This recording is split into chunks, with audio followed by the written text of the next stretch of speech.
오늘 아침 화장실에 갔더니 소변에 거품이 잔뜩 생겨서 깜짝 놀라셨나요? 어제 기름진 음식을 좀 많이 먹어서 그런가 하고 대수롭지 않게 넘기셨다면, 거품류는 우리 몸의 정수기, 즉 신장이 SOS를 신호를 보내는 첫 징후일 수가 있어요. 40년 넘게 커피 한 잔 마시며 동네 이야기 나누던 한 어르신도 설마 내 신장이 문제겠어 하다가 뒤늦게 병원에서 만성 신장질환 3기를 진단받아 크게 놀라셨다고 해요. 이렇듯 의외의 사소한 변화가 평생 지켜온 건강에 경고음이 될 때가 있어요. 지금부터 60대 이후에 특히 주의해야 될 신장을 망치는 식습관과 하루 3끼만 조금 고쳐도 신장을 살리는 식습관을 번갈아 소개해 드릴게요. 영상을 끝까지 보시면 나도 모르게 이런 실수를 해왔네 라고 고개를 끄덕이실 수도 있고, 당장 내일부터 실천할 수 있는 쉽고도 효과적인 방법을 얻어가실 수도 있을 거예요. 짜는 식을 좋아하는 김철수 어르신 얘기부터 해볼까요? 김 어르신은 국물 없이는 식사가 안 된다고 하셔서 매 끼니마다 된장찌개, 김치찌개, 어묵국을 넉넉히 끓여 드셨어요. 문제는 한 숟가락에 200mg이 넘는 나트륨이 들어간다는 사실을 모르고 계셨죠. 나트륨이 과하면 신장은 소금을 몸 밖으로 내보내느라 과로를 하고 혈관 속 압력이 올라가면서 붓기와 고혈압이 찾아오죠. 실제로 김 어르신은 오후만 되면 발목이 땡땡 부어 슬리퍼가 꽉 끼고 밤에 두세 번 화장실을 가느라 숙면을 못 취했어요. 해결책은 의외로 간단했죠. 밥상에 국 대신 따뜻한 보리차 한 잔, 그리고 젓가락 식사였죠. 처음에 국이 없으면 밥을 못 삼켜 하시는 어르신도 일주일쯤 지나자 붓기가 빠지면서 몸이 훨씬 가벼워졌다고 해요. 짠맛이 그리울 땐 청양고추 두어 조각, 통후추 살짝 뿌려서 향을 한번 살려보세요. 향이 강해지면 적은 소모으로도 만족감을 얻을 수 있으니 신장이 쉴 틈을 가지게 되는 거죠. 반대로 나 단백질 좀 챙겨야 해 라면 매 끼니 고기를 듬뿍 올려 드시는 분들로 주의가 필요해요. 남대문 시장에서 낙지볶음집을 30년간 운영하다 은퇴하신 이영희 사장님은 체력을 유지하려고 매일 아침 소고기 미역국에 달걀 후라이 2개를 드셨죠. 단백질은 근육 유지에 필수지만 과다하게 섭취하면 분해 과정에서 이 질소노폐물을 많이 생겨 신장이 이를 거르느라 혹사당해요. 이 사장님은 아침마다 속이 더부룩하고 얼굴이 푸석해졌다고 하셨는데, 검사를 해보니 크레아틴 수치가 높아져 있었죠. 해결책은 단백질의 양이 아니라 질을 바꾸는 거였어요. 붉은 고기 반을 양배추, 오이, 당근, 생채소로 대체하고, 단백질은 살코기 70g, 두부 3분의 1모, 흰살 생선 같은 저지방 소스로 나눠서 섭취를 했죠. 2달 만에 혈액검사 수치가 정상 범주로 돌아왔고, 무엇보다 새벽에 눈이 번쩍 떠지고 발걸음이 가볍다는 말을 들을 수가 있었죠. 또 하나, 우리가 건강 간식이라고 믿고 먹는 바나나, 감자칩, 토마토 주스를 한 번에 많이 드시는 습관도 신장에는 적신호예요. 칼륨이 풍부한 음식은 심장과 근육엔 좋은데, 이미 신장 기능이 떨어진 분들은 칼륨은 배출하지 못해서 고칼륨 혈증으로 이어질 수가 있죠. 서울 노원구에 사는 박땡땡 할머니는 혈압약과 이준지를 복용 중인데, TV에서 바나나가 피로회복에 좋다는 말을 듣고 하루에 3개씩, 어느 날 갑자기 팔다리가 저릿하고 맥박이 불규칙해져서 응급실에 가보니 칼륨 수치가 기준치의 2배였대요. 의사 선생님은 신장 기능도 약해져서 칼륨을 못 내본다고 설명했죠. 그 뒤로 박땡땡 할머니는 바나나를 하루 반개 이하로 줄이고 대신 칼륨이 낮은 사과배, 포도 같은 과일을 소량씩 자주 드셨어요. 물 2리터를 하루 동안 나눠 마시면서 소변량을 늘려줬더니 저릿함도 사라지고 혈압도 한결 안정되었다고 해요. 이쯤에서 그래, 짜게 먹지 말고 단백질 칼륨 조절하는 거 알겠는데 대신 무엇을 어떻게 먹어야 하지라는 의문이 드실 거예요. 여기 60대 이후 분들이 실생활에서 쉽게 실천할 수 있는 3가지 신장 살리는 한 끼 공식을 알려드릴게요. 첫째, 95%물이라 불리는 오이를 매일 꾸준히 드세요. 썰어놓은 오이 두어 조각을 식사 중간중간 씹어 드시면 자연스럽게 수분 보충이 되고 인뇨 작용이 촉진돼서 신장이 노폐물을 덜 힘들게 배출해요. 둘째, 당근과 사과를 함께 갈지 말고 시간차로 드세요. 예를 들어 오전 간식으로 당근 주스를 드시고 저녁에는 사과와 함께 껍질째 드시면 되죠. 당근의 이 베타카로틴이 신장 세포를 보호하고, 사과의 사과산 퀘르세틴이 혈관을 청소해줘서 신장으로 가는 피를 맑게 만들어줘요. 셋째, 양배추, 브로콜리 같은 저칼륨 채소를 가급적 찜보다는 생 또는 살짝 데친 형태로 드세요. 너무 삶으면 칼륨은 빠져도 비타민 효소가 파괴돼서 신장이 좋아할 재료가 줄어들기 때문이죠. 물 마시는 요령도 중요하죠. 아침에 일어나자마자 미지근한 물 300ml, 점심과 저녁 식후 2시간 뒤 각각 300ml, 그리고 취침 1시간 전 200ml. 이렇게 하면 하루 1에서 한 1.2리터가 되는데, 여기에 식사 중간에 마시는 보리차, 옥수수 수염차 등등 합치면 1.8리터 정도 돼요. 물을 한 번에 많이 마시면 오히려 혈액 삼투압이 급격히 떨어져서 심장에 부담을 줄 수가 있으니 작은 컵으로 자주가 핵심이에요. 평생 물을 많이 드셨다는 전주 사는 이땡땡 할아버지는 물을 많이 마시니 소변빛이 맑아지고 밤중 화장실 횟수가 줄었다면서 가족 모임 때마다 물병을 챙겨 다니시곤 한다고 해요. 가공식품 이야기도 빼놓을 수 없죠. 손자, 손녀가 사다주는 컵라면, 햄버거, 소세지 한 번쯤은 간단히 때우고 싶은 마음도 드시죠. 하지만 이런 음식에는 염분뿐 아니라 인공색소, 방부제 등 무기인산염이 숨어 있어요. 무기인산염은 혈관에 염증을 일으켜 신장세포를 빠르게 소모시키는 주범이에요. 실제로 하루 한 끼씩 편의점 편의점 식사를 하던 양땡땡 여사님은 사구체여 과일이 1년 새 70에서 55%로 떨어졌대요. 지금은 냉동실에 두부, 낫또, 통 곡물빵을 넣어서 두고 바쁠 때 두부 한 모 데우고 올리브유 살짝 뿌린 뒤 현미빵에 곁들여 드세요. 준비 시간 5분, 나트륨은 컵라면의 5분의 1도 안 되죠. 혹시 나는 원래 몸이 잘 붙는 체질 아니야? 나이 들면 다 그런 거지 하고 스스로를 위로하고 계세요? 작은 무심함이 뒤늦게 큰 후회로 돌아오기도 해요. 발목이 꽉 찼던 신발이 갑작스레 헐렁해졌다는 이웃 김땡땡 할머니는 국물과 소금을 줄이고 오이, 양배추, 당근을 꾸준히 섭취했더니 부종이 빠졌다면서 환하게 웃으셨죠. 무엇보다 눈에 띄게 달라진 건 피곤해서 낮잠을 자지 않아도 된다는 점이라네요. 신장 기능이 재기능을 하면 혈액 속에 있는 노폐물이 줄어들고 결과적으로 피로물질도 덜 쌓이니 활력이 되살아나는 거죠. 물론 이미 만성 신장 질환으로 진단받으신 분들은 반드시 주치의와 상담하면서 식단을 조절하는 게 좋고 칼륨 수치를 주기적으로 확인해야 되고 신장에 무리가 가지 않는 선에서 수분, 단백질, 염분 조절이 필요하죠. 하지만 아직 병원에서 경계 단계라는 말을 들으신 정도라면 지금 말씀드린 소금 절감, 단백질 관리, 칼륨 분산, 섭취 가공식품 줄이기, 적절한 수분 섭취만으로도 신장은 충분히 회복의 기회를 가질 수가 있겠죠. 돌이켜보면 우리 부모님 세대는 고단백 고지방이 귀하던 시절을 지나오면서 고기 많이 먹어야 힘난다, 국은 밥상의 기본이다 라는 믿음을 갖고 살아오셨죠. 그러나 지금 우리는 평균 수명 90세 시대를 맞아 오래 사는 것보다 건강하게 사는 것이 더 절실해졌죠. 하루 3번의 식탁이야말로 약이 될 수도 독이 될 수도 있죠. 오늘부터라도 국 한 숟가락 덜고 오이 한 조각 얹고 사과 하나를 껍질째 씹어보시면 어떨까요? 어느새 아침이 개운하고 다리가 가볍고 혈압이 한눈에 안정되는 변화를 직접 체험하시게 될 거죠. 신장은 내가 고맙다라고 말하지 않아요. 다만 소리 없이 잘 걸러주고 깨끗한 피를 온몸에 흘려보내주죠. 여러분의 다음 20년 신장이 편해야 삶이 편하네요. 오늘 저녁 식탁에서 바로 실천해보세요. 작은 변화가 큰 건강을 지켜줄 수 있을 거예요.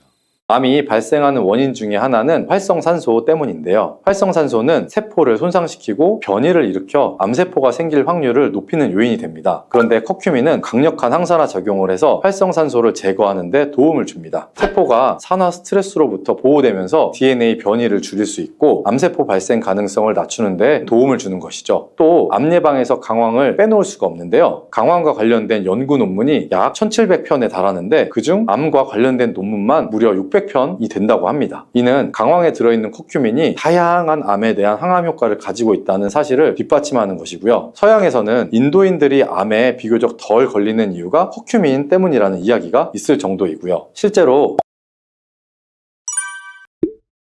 여러분들은 노란색 하면 무엇이 떠오르시나요? 노란 개나리 아니면 귀여운 병아리일까요? 혹시 건강에 좋은 노란색 하면 무엇이 떠오르시나요? 맛있는 카레의 원료인 강황이 혹시 떠오르진 않을까요? 강황이 몸에 좋다고 이야기 들어보신 분들 많을 텐데요. 강황은 노란빛을 띠는 향신료로 오랜 세월 동안 전통의학에서 활용되어 온 식물인데요. 10대 슈퍼푸드에도 꼽히는 강황이 몸에 어떻게 좋은지 알고 계신 분들 있으실까요? 강황에 대한 모든 것들, 우리가 강황을 어떻게 사용하면 더욱더 좋은지 모두 알려드릴게요. 강황을 실물로 보신 적이 있을까요? 사실 강황 그 자체로는 우리 식탁에 생소한 식품인데요. 강황은 생강과에 속하는 식물로 주로 뿌리 부분을 사용합니다. 우리가 흔히 보는 노란 가루 형태의 강황은 뿌리를 건조시킨 다음에 갈아서 만든 것인데요. 강황 속에는 커큐민이라는 성분이 풍부하게 들어있는데 이 성분이 강황 효능의 핵심 성분입니다. 그러면 강황의 효능에는 어떤 것들이 있는지 하나하나 알아볼게요.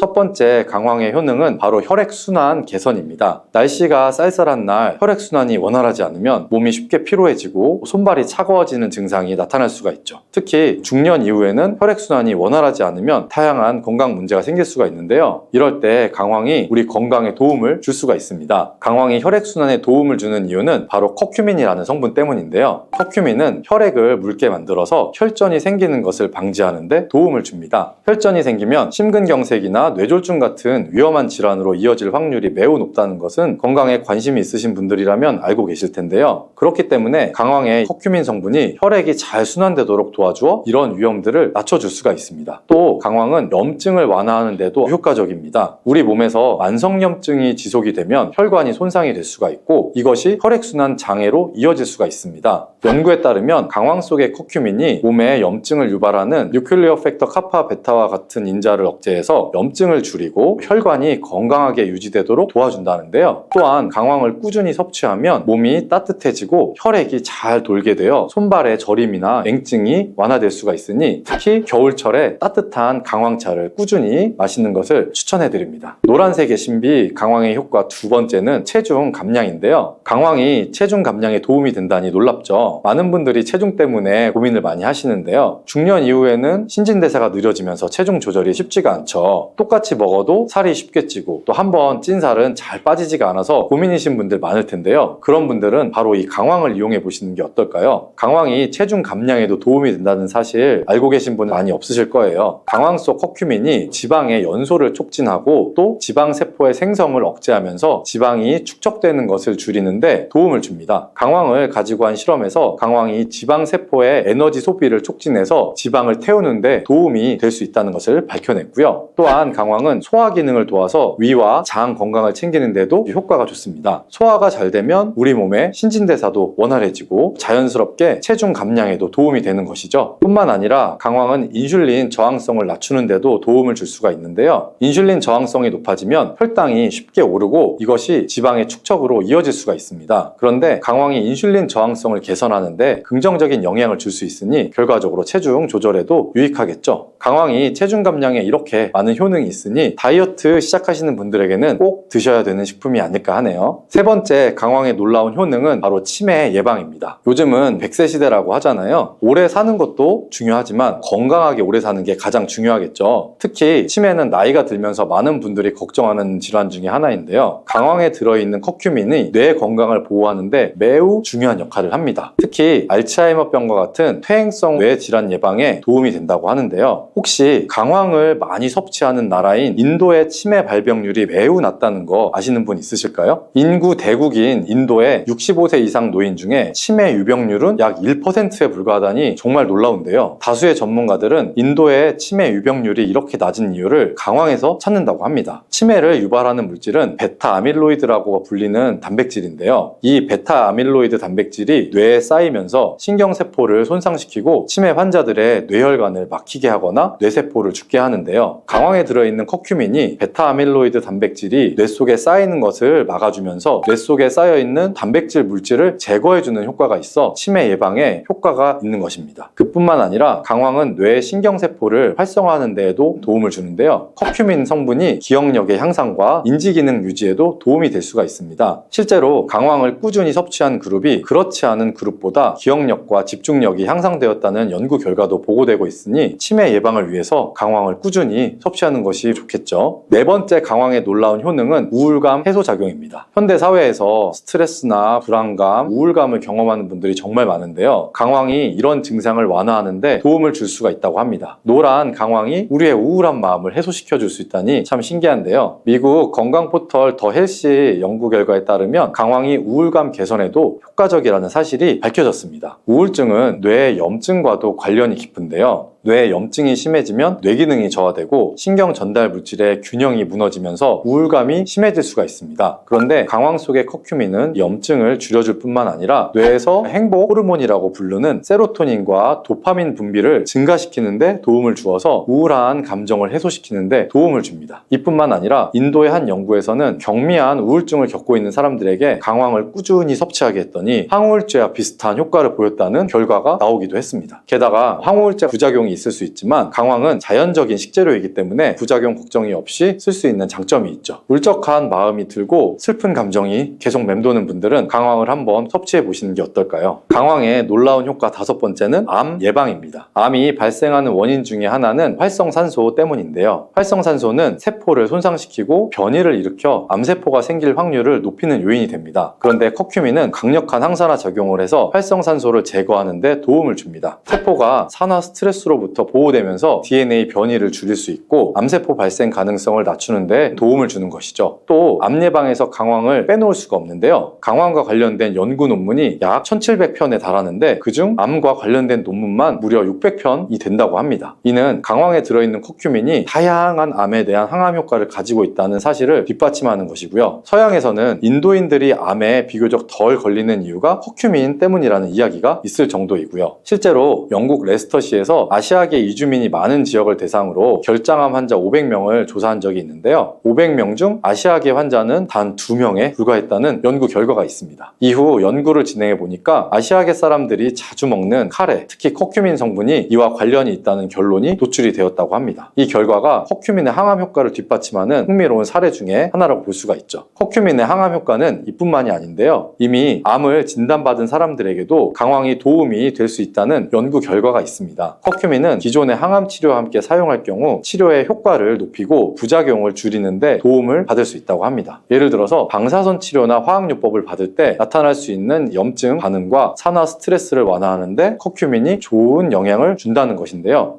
그렇다고 너무 강황에만 의존하는 건 바람직하진 않고요. 물론 항암 치료를 받는 분들은 반드시 담당 의사와 상의 후 섭취하는 것이 좋겠죠. 혈액순환, 체중 감량, 우울감 해소, 치매 예방, 암 예방 등 건강에 뛰어난 효능이 있는 강황. 그런데 강황과 궁합이 잘 맞는 식품과 함께 섭취하면 그 효능을 더욱 높일 수 있다는 거 아실까요? 강황과 찰떡궁합인 식품들과 이를 활용한 추천 요리법까지 자세히 소개해 드릴게요.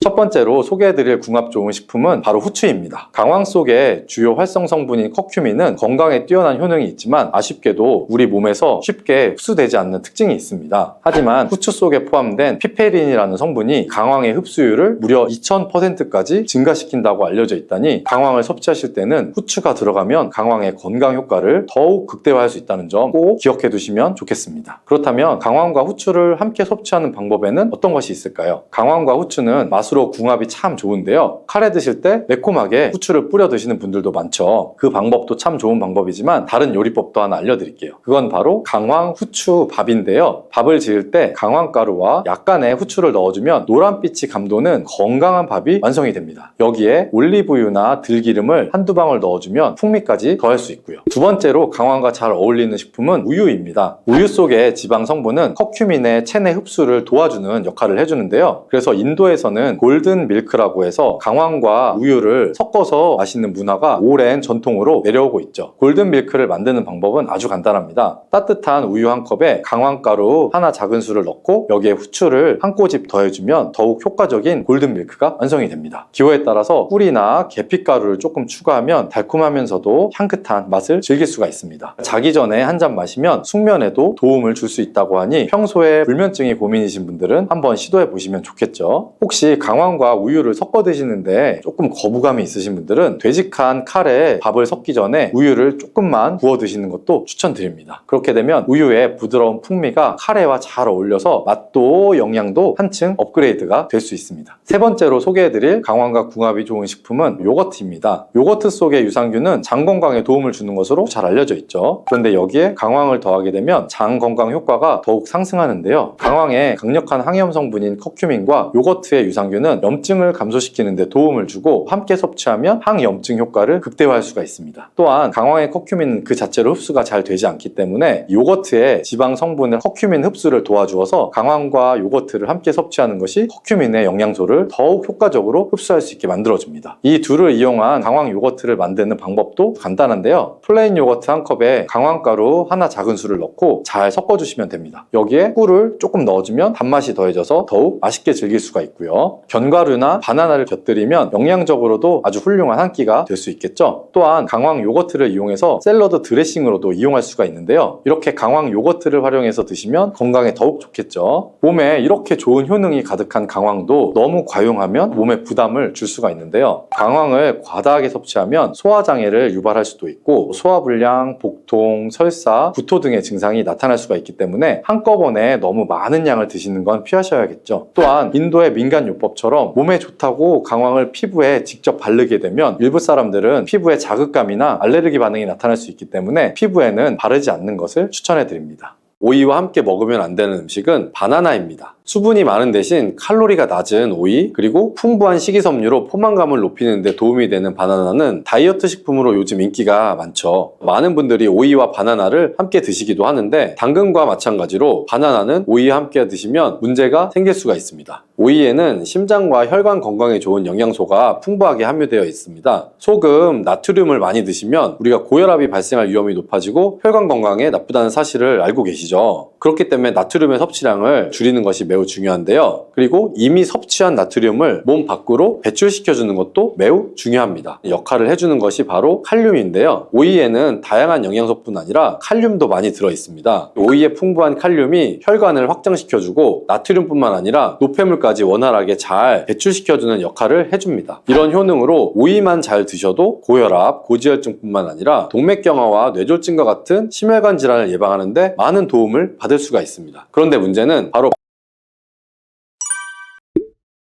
갈증이 날 때 시원한 오이 하나 드시면 갈증이 싹 사라지는 경험 해보신 적 있죠? 건강에도 좋다는 사실도 알고 계시나요? 그리고 오이를 잘만 먹으면 당뇨, 고혈압, 치매 같은 심혈관 질환을 예방하는데 아주 좋다는 사실도 알고 계신가요? 이런 오이도 함께 먹는 음식에 따라서 오히려 건강을 해치는 독이 될 수도 있답니다. 오이의 효능과 함께 먹으면 독이 되는 음식, 그리고 함께 드시면 보약이 되는 음식에는 어떤 것이 있는지 오늘 모두 알려드릴게요.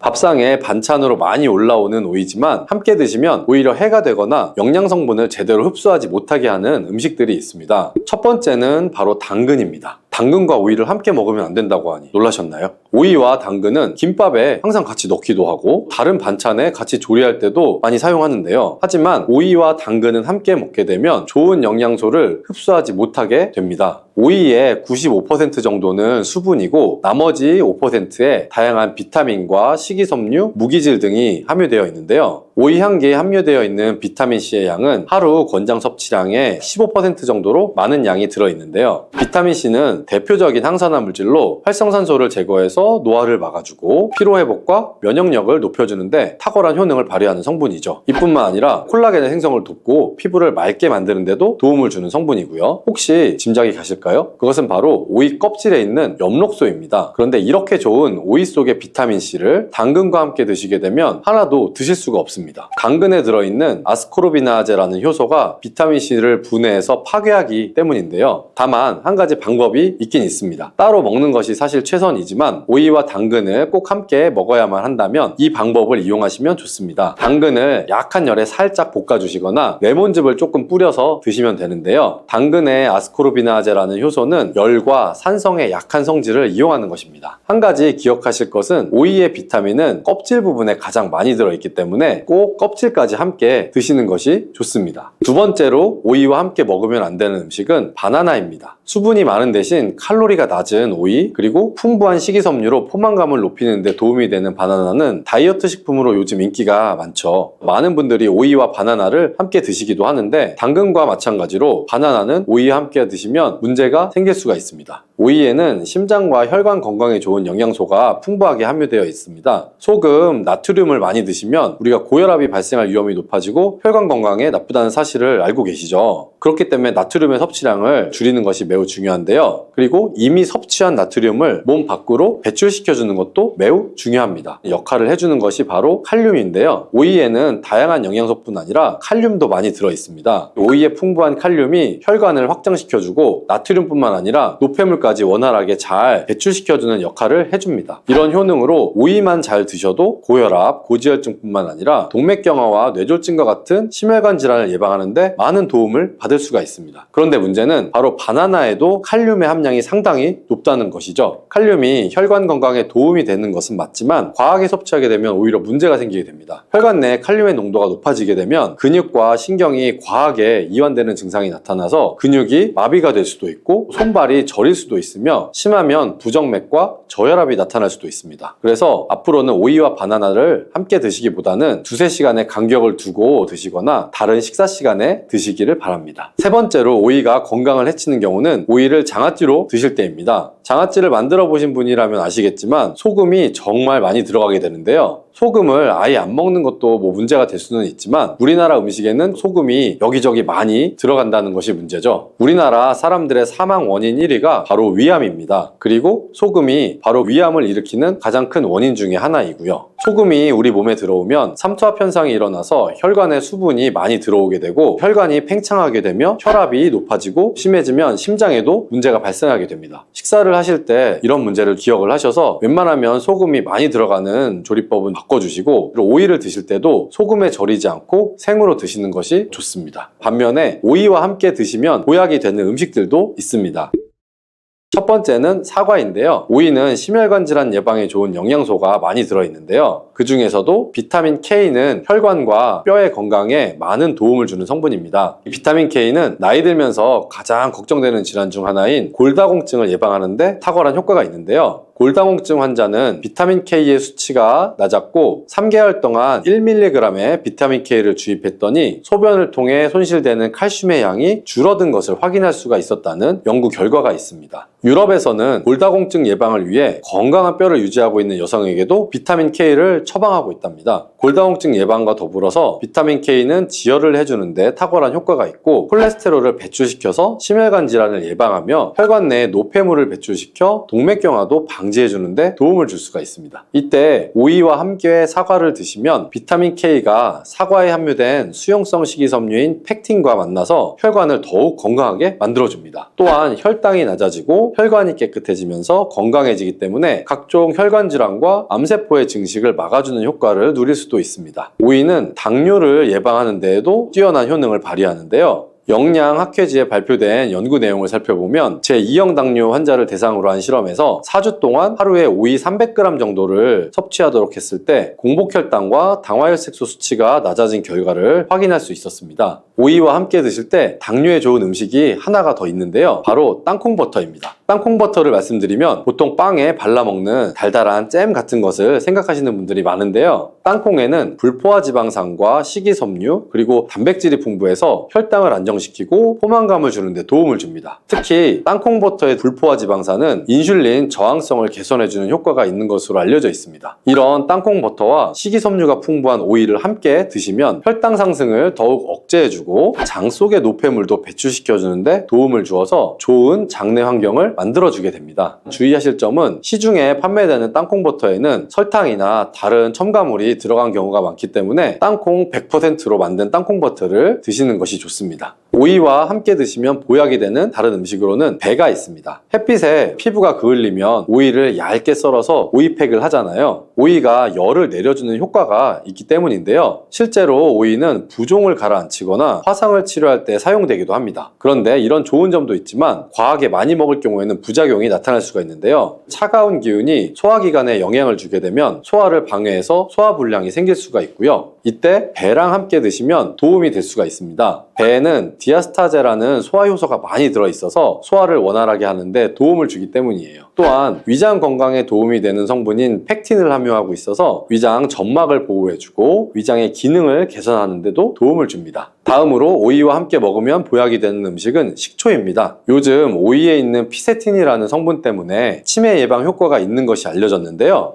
이 피세틴은 뇌를 건강하게 해서 치매를 예방하고 암세포를 억제하는 데에도 도움을 줄 수 있습니다. 또한 피세틴은 뇌신경세포를 보호하여 기억력을 향상시키고 뇌세포의 노화를 방지하는 효능도 있습니다. 오이에는 쿠커비타신이라는 성분도 풍부한데 오이의 꼭지 부분에 특히 많이 함유가 되어 있고요. 쓴맛을 내기 때문에 버려지는 경우가 많은데요. 이 성분은 활성산소를 제거할 뿐만 아니라 암세포의 발생과 성장을 억제하는데 탁월한 효과가 있습니다. 이뿐 아니라 간에 쌓이는 독성을 해독하는 효과가 강력해서 간암과 전립선암 예방에도 효과적인 것으로 알려져 있습니다. 우리 몸은 산도가 높을 때 독소가 생기고 혈관 내에 염증이 생기게 되는데요. 오이는 대표적인 알칼리성 식품이기 때문에 오이는 우리 몸이 산성화되는 것을 막아주고 혈관 내 염증을 예방해 줄 수가 있는 것이죠. 이러한 오이의 알칼리성을 더욱 극대화시켜주는 것이 바로 식초인데요. 식초는 오이의 비타민C가 우리 몸에 흡수될 수 있도록 도와줄 뿐 아니라 산성화된 혈관을 혈관을 중화시켜서 건강한 상태를 유지하는 데 도움을 주게 됩니다. 또 오이의 찬 성질은 식초와 함께 드시면 식초의 따뜻한 성질이 균형을 맞춰주어서 부담 없이 드실 수가 있습니다. 그리고 식초와 오이를 함께 드시면 내장 지방을 분해해 배출하여 다이어트 하는 데에도 많은 도움을 받을 수가 있습니다. 오이는 낮은 칼로리와 높은 수분 함량으로 인해서 오이를 먹었을 때 얻는 칼로리보다 소화시키는 데 더 많은 칼로리가 소모되어서 이런 이유로 오이는 마이너스 칼로리 식품이라는 별명을 갖고 있기도 합니다. 노년에 걸리고 싶지 않은 질환 1위인 치매, 주로 알츠하이머병과 같은 퇴행성 뇌질환에 의해서 발생이 많이 되면서 나이가 들수록 이 발병 위험이 높아진다고 해요. 치매는 단순한 기억력 감퇴가 아니라 우리가 흔히 일상생활에 큰 영향을 미치는 문제로도 발전할 수 있기 때문에 예방이 굉장히 중요한데, 이 치매는 나이가 들어서만 발생하는 질환이 아닌 거 아셨나요? 특히 40대 후반부터는 이 치매의 위험 요소가 누적되는 시기인데, 이 시기에 치매를 예방하기 위한 운동과 생활 습관을 개선하는 게 치매 예방에 매우 큰 도움이 될 수 있어요. 치매 예방에 좋은 유산소 운동 3가지를 바로 소개해 드릴게요. 이렇게 하루 1분만 하시면 뇌 기능이 살아나고 치매가 예방됩니다. 혹시 기억력이 요즘 들어 안 좋아졌다고 느끼시는 분 있으신가요?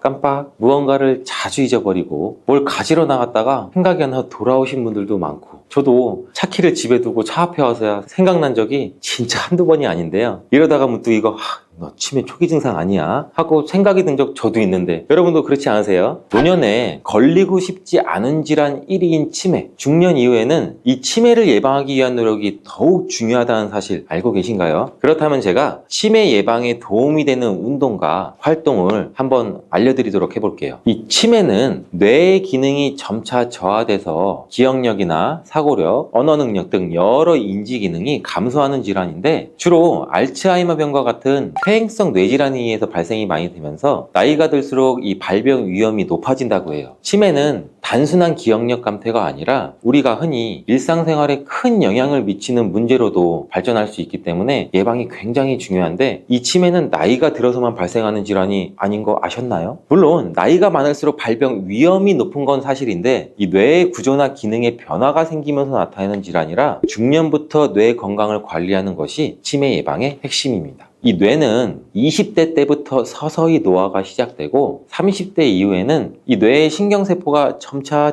줄어들기 시작하는데, 그래서 이 중년부터 정신적, 신체적 자극을 계속적으로 주지 않으면 이 뇌의 기능이 빠르게 저하될 수가 있거든요. 특히 40대 후반부터는 이 치매의 위험 요소가 누적되는 시기인데, 이 시기에 치매를 예방하기 위한 운동과 생활 습관을 개선하는 게 치매 예방에 매우 큰 도움이 될 수 있어요. 이미 중년이 지나신 노년분들, 치매를 예방하기에는 너무 늦었다고 생각이 드시나요? 혹은 경미한 증상이 있으시다고 생각되시는 분들 주목해주세요. 노년기 분들 또한 이 기억력 감퇴를 막을 수 있게 뇌를 꾸준하게 자극하고 신체를 건강하게 유지하는 습관을 만드시고 적절한 치료를 하신다면 진행을 늦추거나 관리하실 수 있어요. 혹시 치매를 예방하는 습관 중에는 운동이 그래도 가장 중요한 부분을 차지한다는 거 알고 계셨나요? 이 운동이 치매 예방에 미치는 효과가 크다는 것은 굉장히 많은 연구와 논문들로 인해서 밝혀졌는데, 우리나라에서 메인 병원 중에 하나죠. 삼성서울병원에서는 한국인이 치매에 걸리는 가장 큰 원인이 신체활동 부족이라고 연구 결과를 내놓은 적도 있어요. 이 연구에서는 신체활동 부족이 치매 발병 요인의 약 8.1%를 차지했고, 당뇨병과 고혈압 수치랑 비교했을 때 당뇨병은 한 4.2%, 고혈압은 2.9%라고 해요. 이에 비해서 월등히 높은 비율이죠. 그렇다면 이렇게 치매 예방에 중요한 운동, 하루에 한 번씩 근처 공원으로 우리 모두 가벼운 산책하시는 분들 있으시죠? 이런 걷기 운동이 과연 치매 예방에 도움을 줄까요? 아쉽게도 여러 전문가들이 얘기하는 치매 예방 운동은 천천히 뒷짐지고 걷는 것보다는 산보가 아니죠. 조금 강도가 있는 유산소 운동입니다. 이 유산소 운동은 뇌에 산소와 영양분을 공급해서 혈액순환을 촉진시키고 우리 뇌 건강을 유지하는 데 매우 중요한 역할을 하는데, 이렇게 가볍게 걷는 것보다는 심장 박동수가 조금 더 올라가고 숨이 조금 가빠오는 정도를 얘기하는 거예요. 지금 제가 말씀드리는 건. 이런 운동에는 어떤 게 있을까요? 치매 예방에 좋은 유산소 운동 3가지를 바로 소개해 드릴게요.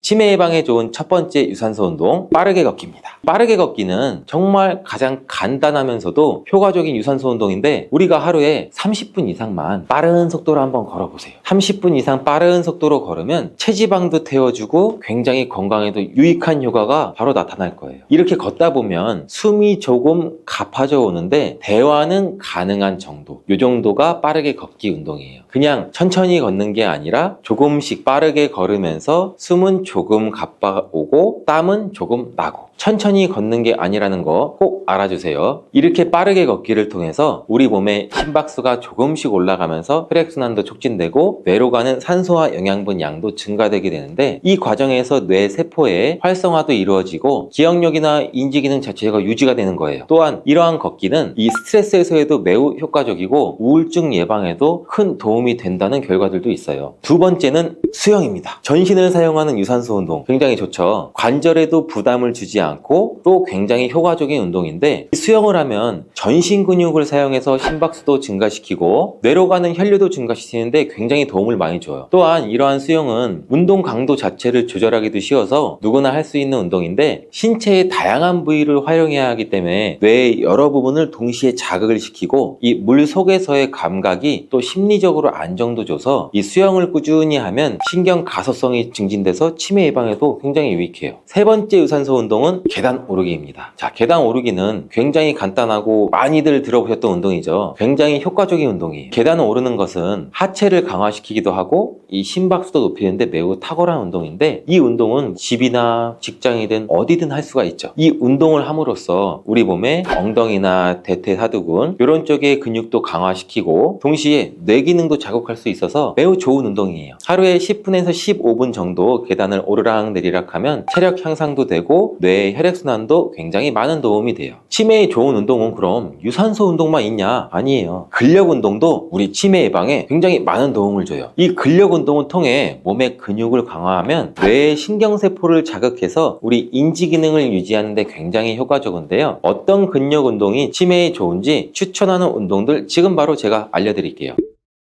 첫 번째로 근력 운동은 저항 밴드 운동이에요. 저항 밴드가 뭔지 생소하시는 분들도 계시죠. 근데 이 저항 밴드라는 건 주위 생활용품에서 쉽게 구매할 수가 있는 고무 탄성이 있는 밴드인데, 쉽게 말해 노란 고무줄이 굉장히 크고 두껍게 있다고 보시면 돼요. 이런 밴드도 가격도 부담스럽지도 않고 부피도 작고 가벼워서 실은 요가나 체조를 좋아하시는 분들은 집에 하나씩 가지고 있는데, 이 저항 밴드를 활용하면 근력 운동도 쉽게 할 수 있어요. 이 운동은 팔과 다리, 복부 다양한 부위를 운동할 수도 있고 또 관절에 무리도 가지 않으면서 근육을 강화할 수 있는데, 집에서도 이 밴드 하나면 간단히 할 수 있어 꾸준히 실천하기 굉장히 좋은 운동이에요. 이 저항 밴드를 이용한 운동은 정말 유튜브에서도 굉장히 많이 다양하게 나와 있으니까 찾아보면서 운동법을 익히시는 것도 굉장히 중요합니다. 하루 10분에서 15분 정도 이 저항 밴드를 이용한 운동을 하면 근육도 강화시키고 우리 뇌의 신경 연결도 자극할 수 있으니 꼭 한번 해보세요. 두 번째 추천하는 운동은 스쿼트입니다. 운동에 관심이 있으신 분들은 굉장히 많이 아시는 운동이죠. 아닌 분들도 한 번씩은 뭐 들어보신 적은 있으실 텐데, 스쿼트는 말 그대로 앉았다 일어났다예요. 이 스쿼트는 하체 운동으로 전신 운동의 기초가 되는 굉장히 중요한 운동인데, 이 스쿼트는 하체를 강화하는 대표적인 운동인데, 이 하체 근육을 강화함으로써 뇌와 신경 시스템의 활성화를 도와주게 돼요. 별다른 장비 없이도 할 수 있는 이러한 스쿼트는 이 본인의 체중을 이용해서 하체뿐 아니라 코어와 상체의 안정성도 강화할 수 있고, 이러한 운동을 할 때는 우리 뇌는 여러 근육과 신경망을 동시에 조정하게 돼요. 그래서 뇌의 신경 네트워크를 강화하는 효과도 있어요. 하지만 이렇게 좋은 스쿼트도 본인의 몸 상태, 관절 상태, 근육 상태에 따라서 하셔야 되는데, 처음 하시는 분들은 너무 무리하지 마시고 스쿼트도 자세가 굉장히 중요해요. 그 자세도 검색하시면은 굉장히 바른 자세도 많이 나와 있으니 꼭 바른 자세로 하루에 10회, 20회 본인의 상태에 맞게끔 늘려가면서 천천히 스쿼트를 실천하면 우리 하체 근육과 함께 체력 향상과 뇌 기능 유지를 동시에 할 수 있습니다. 치매에 좋은 운동 이외에도 치매 예방을 위한 여러 가지 신체 활동들이 있는데, 바로 손운동, 균형운동, 글쓰기를 통해 우리 뇌를 자극하는 거예요. 어떻게 하는 거냐고요? 제가 지금 바로